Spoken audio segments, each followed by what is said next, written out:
This is a video of unpackaging an item I bought from Shopee. Here is the front and back part of the package. So far, the description written here is the same with what I ordered. Let's check if the number of items written here is correct. I'm feeling that there's no bubble wrap.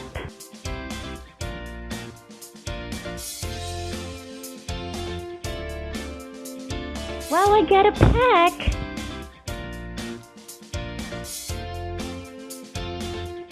No, there's nothing more inside. The pack is a Ziploc. It's shown on the website that we get 4 pairs individually secured in a plastic box.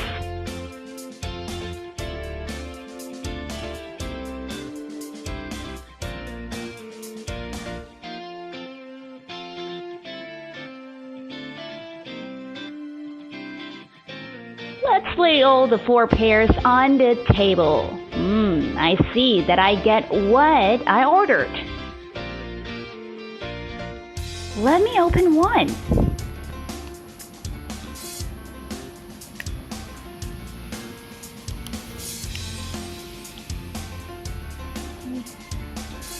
Let's zoom in an earplug. Oops, sorry, the video is blurry again.